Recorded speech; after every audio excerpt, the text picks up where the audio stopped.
Hello my dear health seekers, Inga from Health Origins here. So today I'm going to do something completely out of character for me, and I'm going to be making a coriander pesto or chutney.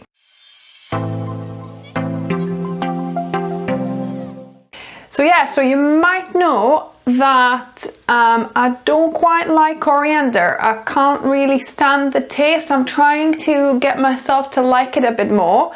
There's a story behind it, but maybe some other time. But yeah, I'm trying to kind of slowly to incorporate in some dishes to, in small amounts to try and like coriander. I've got this recipe from a lady in my health food store.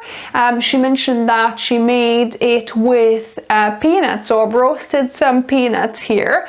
Tried to get as many skins as possible off. So this is 1 cup of roasted peanuts, and I've just poured some boiling water over it for just literally 2 minutes right now because I don't have much time. But leave it for about 15 minutes if you can.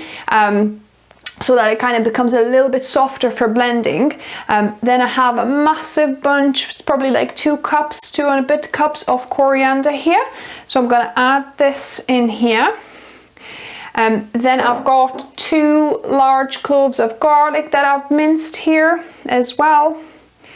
Then I've got about 5 centimeter fresh ginger root that I've grated as well.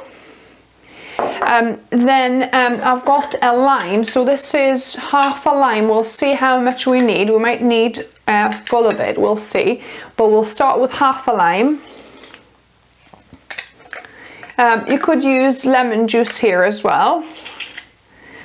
I think lime kind of quite goes with coriander quite well, so I'm using that. Then about a teaspoon of cumin powder, so in it goes. Then I've got 1/3 cup of green olive brine, or you could just use water if you don't have olive brine. So just for a bit of moisture. And then I'm gonna add half a teaspoon of salt in here as well. So that's it. So then I'm gonna, you can do that in like a small blender as well, or in a food processor. I'm gonna just do it with my stick blender with this non-splash attachment. Hopefully that'll stop the nut pieces flying all over the place. So yeah, and then just blend it up.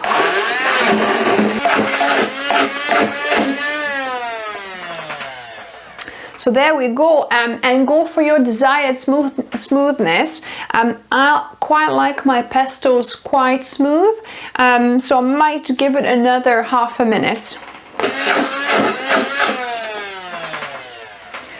So that will be good. It's nice to find bits of kind of nuts now and again. So let me give this a taste test. So here comes.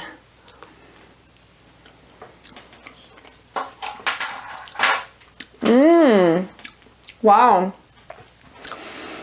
it's actually quite salty. I think maybe I should have done just a 1/3 or a 1/4 of a teaspoon of salt, because obviously I was still adding the olive brine, which is already salty, so it's quite salty, but you don't need a lot because it's quite potent. And actually I'm quite surprised this combination.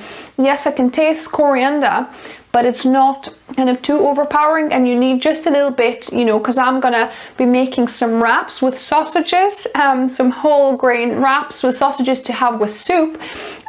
So this will add that, extra bit of punchiness and flavor. You could add to any dishes that you kind of want that bit of pesto. You could eat, with potato, put it on pasta. That would be great anywhere where you put pesto or chutney. So now this can be stored in a glass jar in the fridge for quite a few days. I would say it's probably gonna last maybe 10 to 14 days because there's quite a bit of high nut content and a bit of salt, so it should keep a little while. But yeah, I think we're gonna use it pretty quickly. So this is the coriander pesto using peanuts. So it's such a interesting recipe, but I think it's a good one too to, you know, change up with the basil, because we love our basil cashew pesto. But I think this will be a nice change to change up, you know, from time to time what we use. If you like this recipe, give me a thumbs up. If you're new to the channel, welcome and subscribe for more videos and experiments like this on Wednesdays and Saturdays. And as always, remember, food is fuel, so be mindful of what you put in the body. Until next time.